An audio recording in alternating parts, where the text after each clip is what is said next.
I want to have a real quick conversation with y'all, right? Because I know that there are a lot of people who are getting into business and you are going down that rabbit hole because sometimes you listen to other people who are getting into business and they give you the wrong advice, right? And I just want to kind of bring some clarity to uh, a post that I saw posted on Facebook where a guy stated that he was exactly did he say? So the guy on Facebook said that he did some shirts for a client, and the client reached out and asked for the logo, right?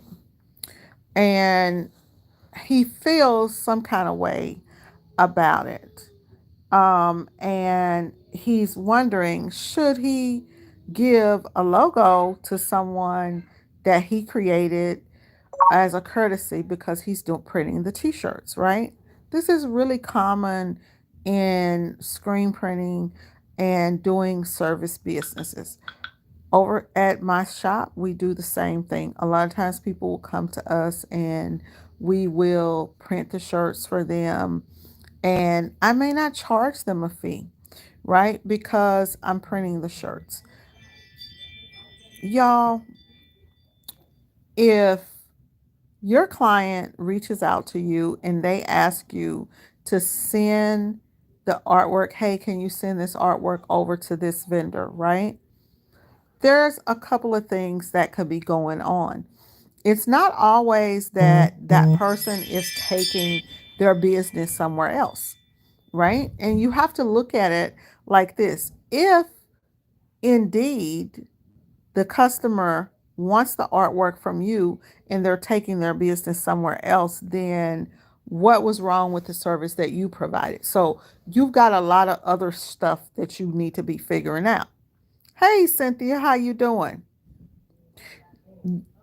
If that client is taking that work from you and they want to literally send that artwork to someone else, right? To print the same type of thing that you're printing. For example, if you print on t-shirts, they're going to send it out and to another screen printer.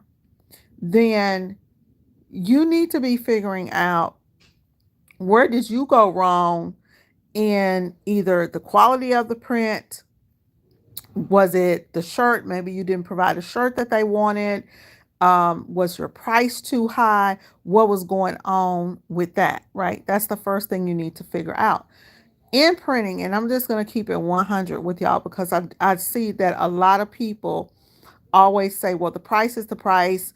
And they say things like, we don't do free artwork, right? Or I'm not going to send art to another vendor. A lot of times, and I have customers call me and say, hey, Latana, can you send this over to Fast Signs or can you do blah, blah, blah?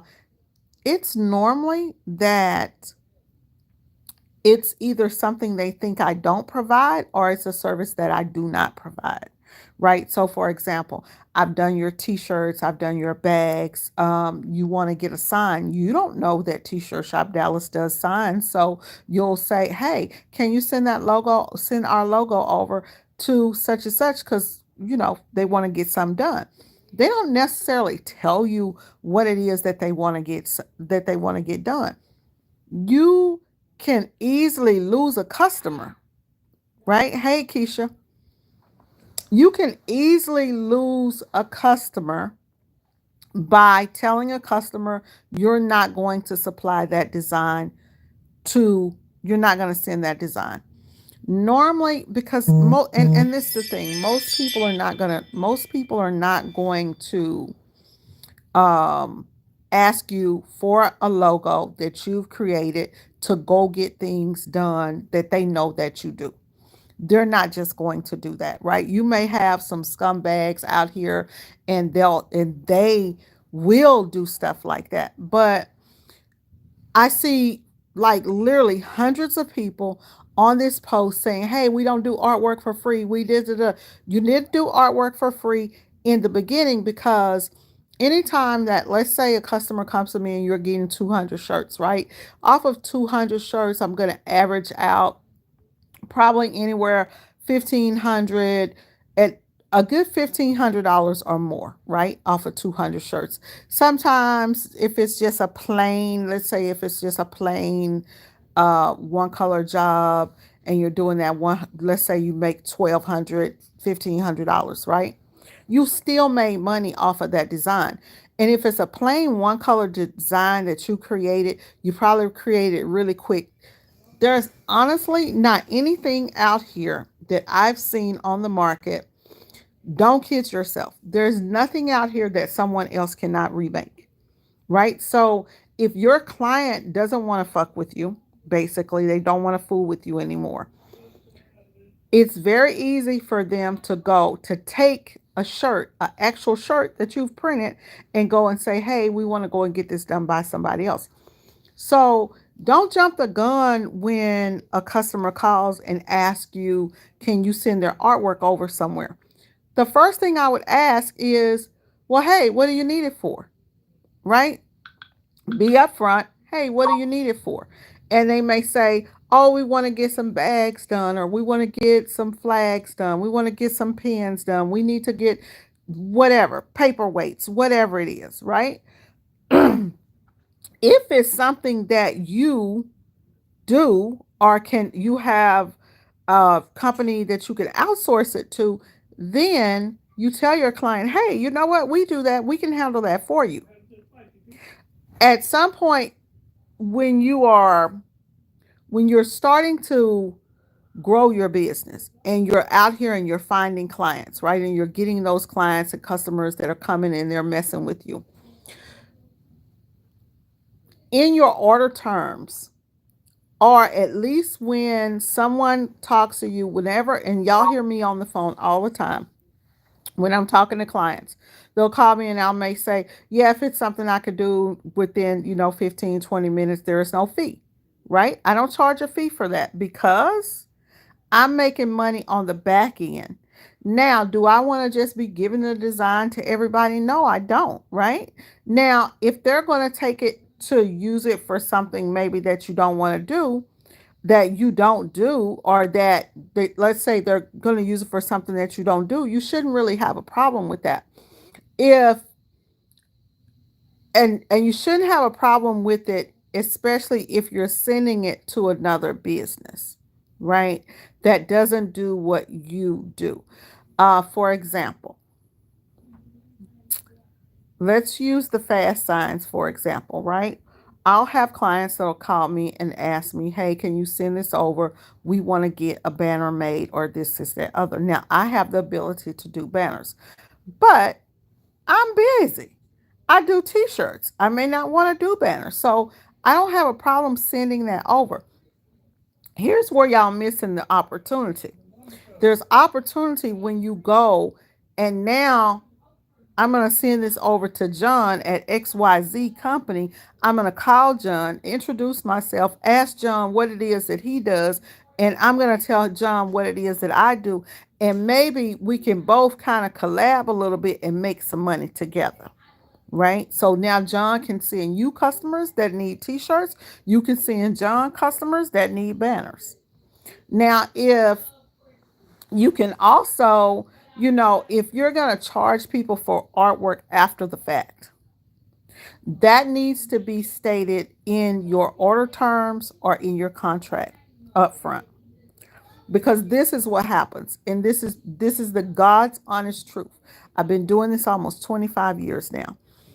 If I come to you and I'm doing business with you, and let's say, for example, I want to get some business cards made. You don't do business cards. I ask you for that logo, and you don't give me that logo. It's going to leave a very, very bad taste in your client's mouth. And they ain't gonna mess with you no more. And if they do, they're looking for the next printer. So, in business, sometimes you have to look and you have to think. Is this one logo that I created that maybe took me 15 minutes? Now, I'm not talking about if you created something extravagant and all of that. I created a logo the other day that took me a while to recreate. That's not the type of thing that I would create for somebody and not charge them for. So I'm not talking about things that are complex logos, right? If you're doing something that's complex, then you should be charging for it up front, right? You should be charging for it up front. It should be stated that this is how much this is and that you own that design. That should already be in already upfront. That because when you're upfront with your clients, right, then you don't have any issues. The other thing, y'all, is I have clients that call me all the time, companies, corporations, that maybe they'll send over a logo and somebody sent over a bad PNG, right? And I'll recreate the logo for them. Because I recreated that copyrighted logo, it ain't mine, right? I did the revector on the artwork for them. It's up to me whether I charge that customer up front or not, right? So sometimes you have to own your own shit and you have to own your own mistakes. So if you create some artwork for somebody and you don't charge them as a business owner, right? And you haven't had a conversation with them and then they call you and say, "Hey, I want to get something made over here." And it's especially when it's something that you don't do and you don't provide that file, I can guarantee you 99% of the time you just lost a client. So you have to look at it and decide, am I in business to make money or am I in business to run away clients? And here's the thing, on that post, it's probably 100 people. Out of all the people on that post, only seen 3 people that say, "Hey, give those people that logo." And this is the thinking.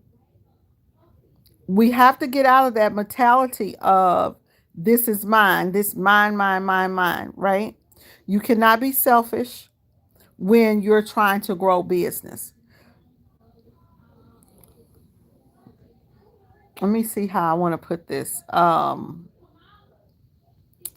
When you're dealing with clients, right? You're building a relationship. And most of the time when your customers are coming to you, right? I got news for y'all. You can have 10 automatics or you can have a manual press, right? One quality may not be much more than the other. I've seen people with manual presses outprint automatics. I've seen automatics outprint manuals, right? I've seen garage shops do way more volume and do high numbers, charge way higher than contract printers, charging 40, 50 cents a print, right? I can get $6 or $7 on a print just because I got the gift of gab and because of the customer service. So most of the time whenever, let's say a customer is going to leave you and go somewhere else, you drop the ball. And so you have to look at it and you have to go back and look at yourself and say, well, damn, what did I do? It's times that I overbid a job sometimes, y'all. It's times that I do things and I say, I could have did this a little bit better. And a lot of times, if you, let's say, for example, that you mess up on an order, right? But you have to own it. You need me, babe? You okay? Sometimes you mess up on an order, right? Let's say that order didn't come out exactly like you wanted it to. Um, for example, we did a order for North Texas Chevy dealers one time. I was totally upset because when we got to the very last box, I think it was about 2,500 shirts. Got to the very last box. The blue was a different blue. And we realized that this ain't a lot difference. The distributor actually gave us the wrong color shirts, right? They were a like more of like a teal blue, and the shirts were supposed to be blue. I had to tell that client, hey, I did not check. It falls back on you as the business owner. It didn't fall on the person that was printing. It didn't fall on them. It falls back on you as the business owner. So you have to own that. I owned that. And I told them, hey, I messed up and we printed the wrong color shirts. They still took the shirts. Sometimes, in business, it's let's say that a customer wants to go somewhere else. It's up to you to figure out how can you salvage that relationship. Maybe you're higher than way higher, right? Because most of the time customers are not going to leave you. True, really, really, really good clients are not going to leave you because you're $1 more or $2 more than the next person, and they have gotten shirts from you or gotten merch from you. Experience your quality and experience your customer service, right? Now, if you got poor quality or poor customer service, they're gonna leave you for that $2 and not pay you that extra $2, because now I can go over here to Joe Blow. He prints just as good as you, right? And he's got crappy customer service, but your customer service ain't all that either. So it's not a big deal for him to say, hey, I'm gonna go over here to this next person, right? But keep that in mind when you are, and here's the thing, y'all. Sometimes, and this is just the truth, sometimes you may be higher, you may be way over where you should be at in the marketplace. So anytime that you're pricing items, right, we're taught that you have to price items for your overhead, and everybody's overhead is different. However, at the same time of you pricing something for your overhead, you still have to be competitive. And when I say be competitive, you don't want to be the cheapest printer, because you're not trying to you're not in the race to the bottom, right? Anytime that you start a business, you started that business because you are trying to gain financial freedom. And you want to eventually be able to retire off of this thing. You want your business to grow, and for you to be able to, you want your business to grow. And the only way that your business is going to grow and get you to that point to where you can get outside of your business is if you're making enough money to be able to invest in other things, other processes, other, it could be you need to make extra money to, and not even extra money, you need to make enough money to pay your employees, you need to make enough money to advertise, to do other things. A lot of times people don't even take into consideration, you're so busy thinking about overhead, right? The rent, the lights, the cost of the supplies, this, and other, that you don't factor in to prices that I need to be able to price this item to where I can pay for the advertising. I can pay for someone to answer those phones, because now if I can do that, it's going to help me grow my business. Did you hold on one? Grades. I will talk to her. She said grades. I got it. You better press one of them. How many did they have? They got Howler, Lords, and what they had? They haven't got most though. Okay. Well, if not, you could have grabbed them in the morning, I guess. But they should be all in there printed by now, because I left everything printed. All right. Okay. You know the she going on the front and then the other one going on the back. Yeah. I did them at Cold. I did it at 375. I peeled it cold. All right. Like it ain't gotta be cold, but I don't peel it hot. Ken peels his hot. All right. You can peel it either way. You can press them and then come back and peel them. All right. Yeah. Okay, y'all. So where were we at? Let's see here. Michelle, did I speak to you? How y'all doing? Just wanted to jump on here and just kind of talk to y'all about that real quick and just kind of give y'all some insight because I know that a lot of times you're looking in these groups and you'll ask people questions about, hey, should I, this customer, he wants his artwork, this is da da da, right? You got to work those things out beforehand before it gets to be a problem. Don't lose a customer behind artwork that took you 15 minutes to create. Don't, right? It's not worth it. Um, Especially if they're just going to go and get something else done that is a service that you don't provide. You might even look at it and say, okay, well, am I slipping on my pimping over here? Right? Because I don't do banners. I don't do keychains. I don't, they want to get a tablecloth. Is that something that I should be dealing with? Maybe you can build a relationship with that other vendor so that the next time someone calls you, then you can broker that job out maybe to that vendor, right? And then you can get a little bit a cut somewhere off in there. Or you find a vendor to where it's a service that you offer. You always want to try to offer everything. Oh, we can do that for you, right? Sometimes you just may not want to do that for you. Then that's fine for other people, and that's fine.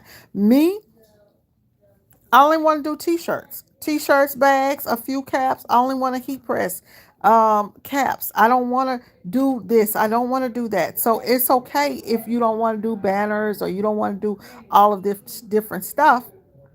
Find you an avenue to where you have someone that will do that for you. I know that a lot of y'all are not going to agree with me on this, but here's the thing. You have to know that if you're afraid that a customer is going to take their artwork and go somewhere else and have it printed, my question is to you. Close the door, please. Kiana. Kiana. Kiana. Close my door. And they're talking about that damn election. I'm so tired of hearing about this election, y'all, that I don't know what to do. But here's the thing. If you're worried about a customer leaving you, right? One, maybe that's not your customer. Two, is there something, first ask yourself those questions. Is there something that, what would make that client leave you, right? Is there somewhere that you slacking? Because, and we all know if it was, dang, I messed this up. I could have did this a little bit better. I could have done whatever, right? Matter of fact, I just had a client that called me. I was very, very happy. I don't know if you guys remember last year I did some shirts. You guys are going to see me do those same shirts probably. I don't know if you'll see it or not, but I'll try to show it to y'all. It was a shirt with a Mustang on it, and Ken had to go back and do it because I had the guy Benjamin working for me, and Benjamin printed the ink too thick and the shirts were not cured. That client came back to me. Why? Because when he called us, Ken immediately said, I'm going to reprint those shirts. When he called me and sent me a picture and said, hey, I got a shirt that's looking like this here and this ink is coming off this shirt, we was ready to do the whole order, right? Because we know that if you have 2 or 3 of those, it's better for us we're just going to replace that and go on so that we don't have and because we didn't make it a big issue about, oh, you got to return those shirts to us, right? You got to return those shirts, you got to do this, you got to do that. We didn't make it a hassle for them because the shirts had been given out. We bit the bullet and went ahead, and that's something that's why you have to charge enough money to where you can do that. And sometimes that hurts. Don't think it don't hurt me, because it does. It hurts us. However, we built a relationship with this principal to where now he's ordering another 100 shirts. Remind me to send that invoice over to that man tomorrow, Ken. The one that you redid those shirts for, that Ken, that Benjamin. Yeah, I had to. He called. He need another 100 shirts. So keep that in mind when you're dealing with people, right? That don't always rah rah rah. That's something I learned from my husband. I tell y'all, because y'all know me, honey. I'm quick to the contract. But in all reality, are you in business to make money or to lose clients, right? And you can't make money if you're losing clients. You just cannot. You cannot make money if you're losing clients. Now, with that being said, there are some clients that you may not want. And they're not clients, they're probably customers. If you just happen to have someone who's just dirt cheap, right? Um, Normally, cheap prices and cheap is going to attract cheap. And that's just the truth of it, of the matter is, when you're dealing with higher end clients or clients who have certain expectations of you, and you're reaching those expectations, right?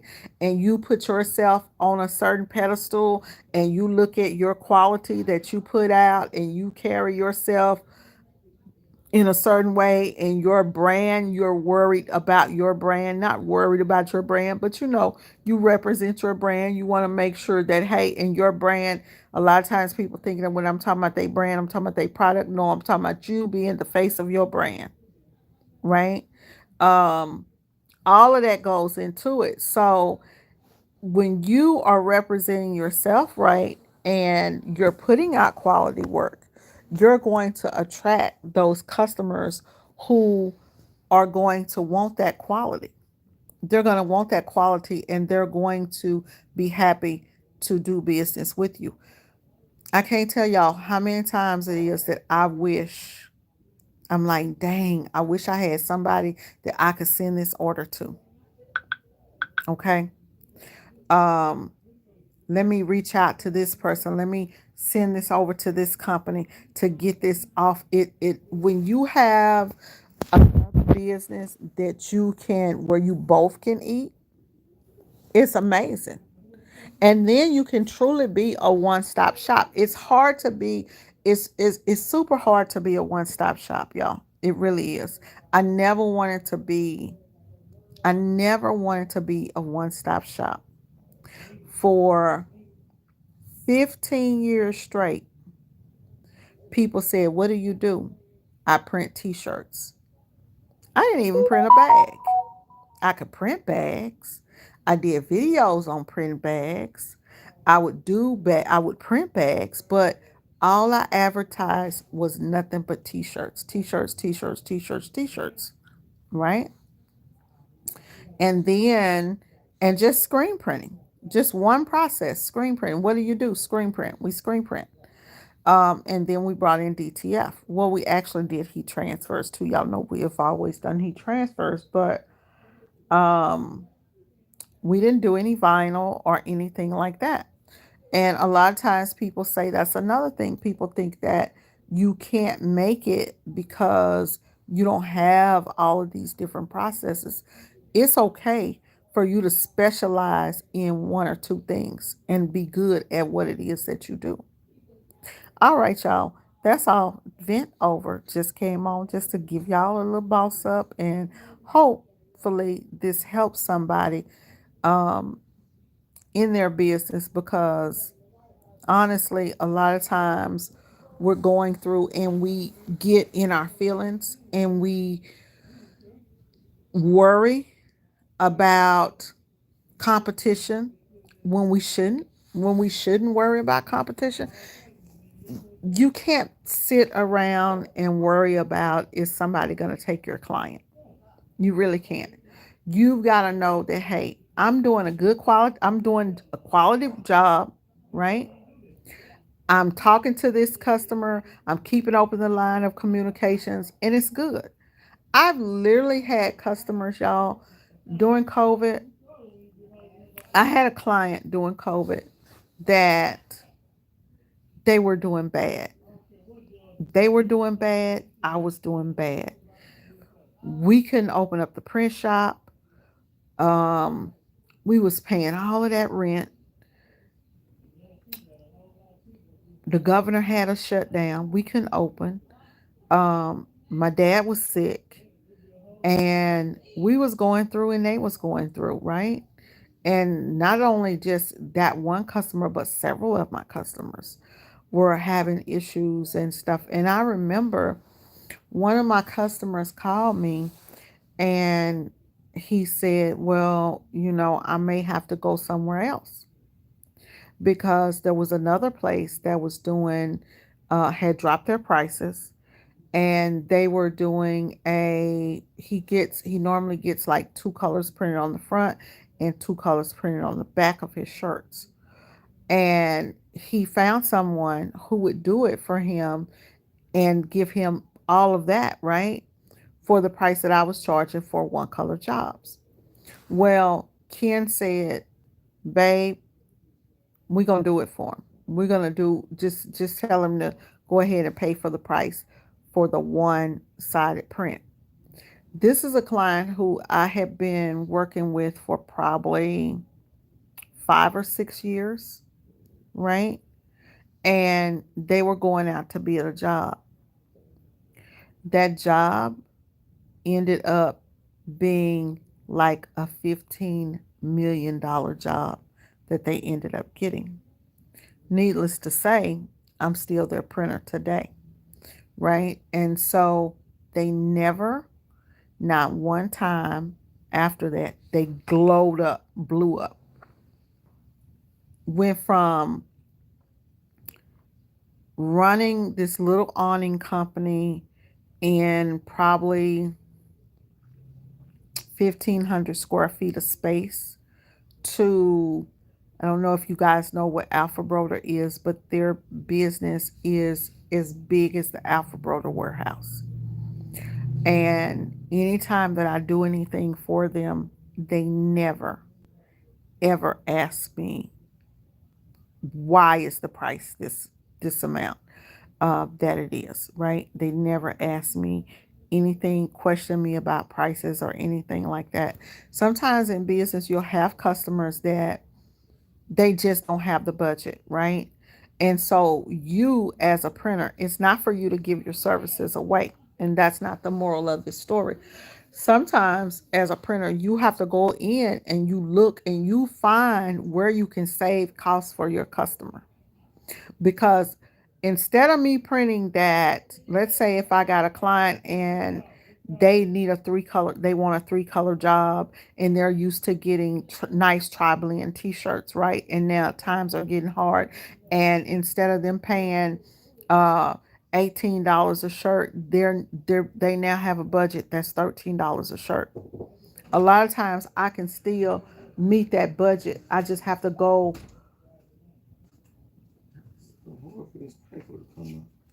It is. So when you peel it, let me see. I think they gave me some bad paper, but when you peel it, you have to peel this like this. You peel it, catch it by the corner, and you got to peel it low. See it coming? Grab it right here and peel it, and then here, catch that right there. And then peel, don't rip it up, peel it, bend it back low, and pull close to the shirt. Yeah, like that. And if you go back in and you peel it this second time, it'll do. Or tell Ken to show you right quick, because he do it. Um, yeah, so I don't remember what I was saying, y'all, because ZZ came in.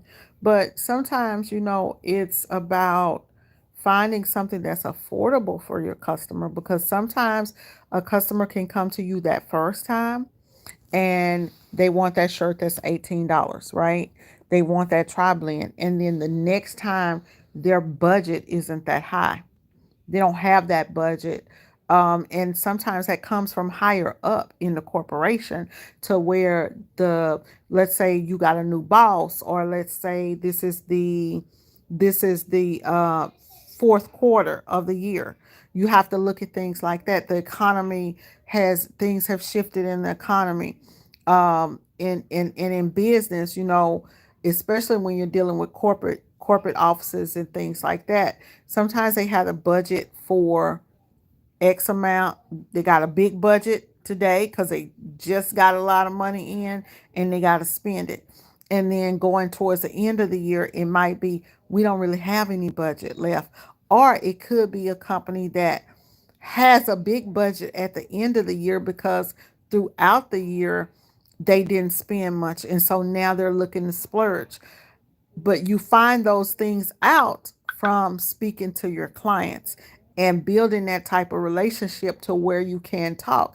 I literally have clients that will tell me, hey, Latana, we need to go ahead and spend this money. What can we spend it on? We got a budget of such and such. We need to go on and spend this money before the year is out. And then we have some people who will say, hey, okay, last time we got the shirts and they were $15 a shirt.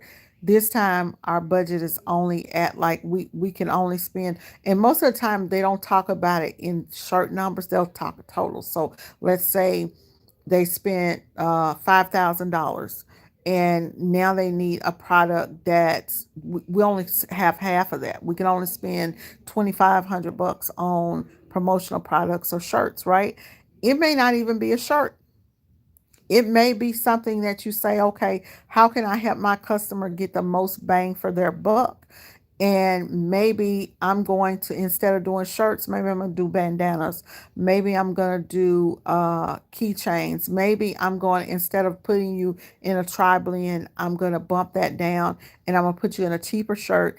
And this shirt will be, let's say, for example, we'll do a soft style shirt. It just won't have the side seams, right?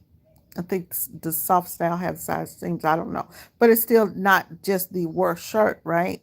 And so just by dropping down on the quality of the shirt, or maybe the brand of the shirt, you can save, and still doing a decent quality. I can save a customer $3-4 on the cost of the blank, right?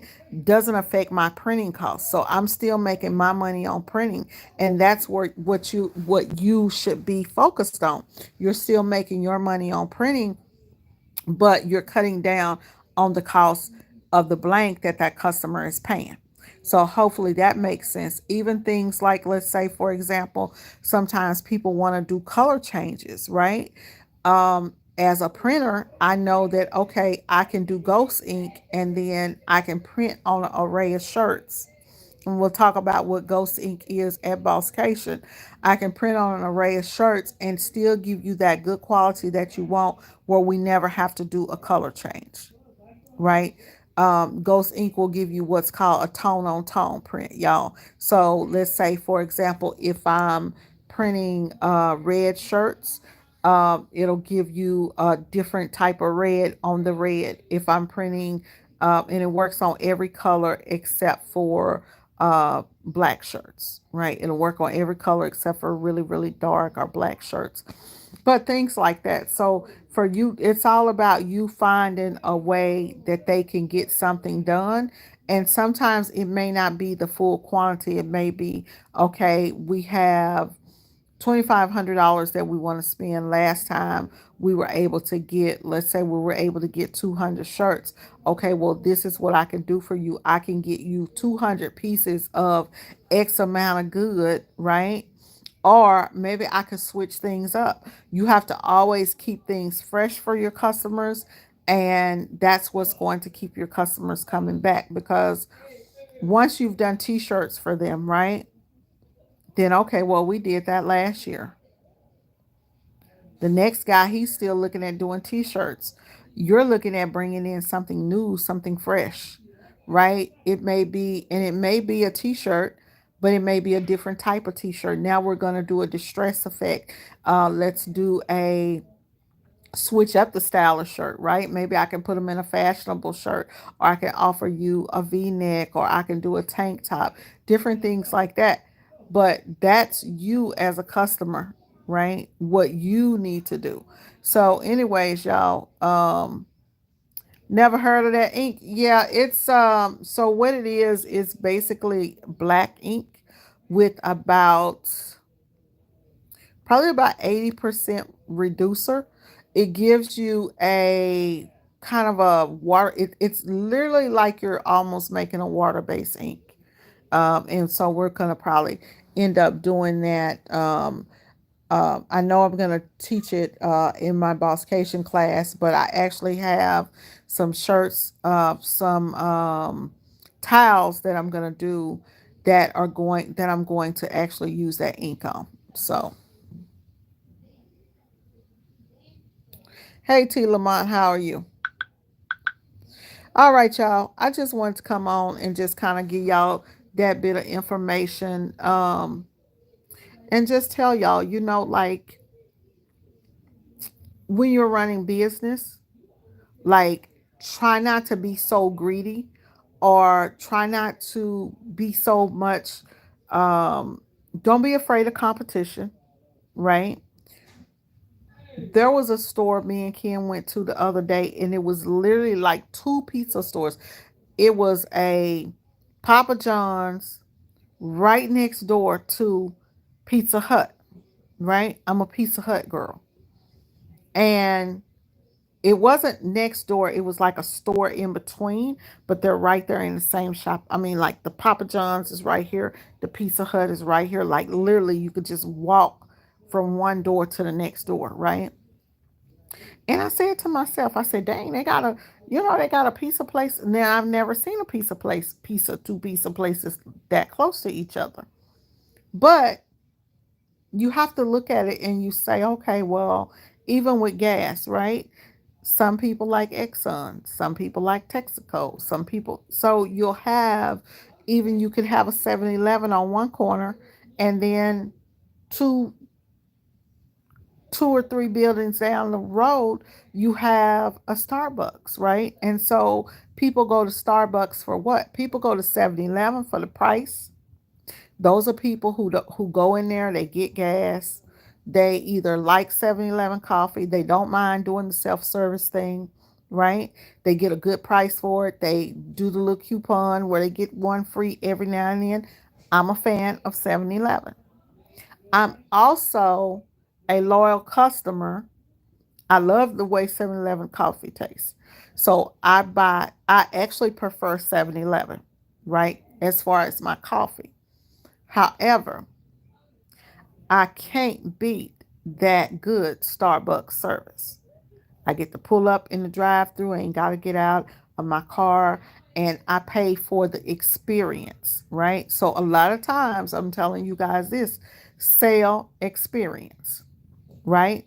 You're selling your price, and part of your selling point should be your customer service and the experience that customer is going to have when they come and they do business with you.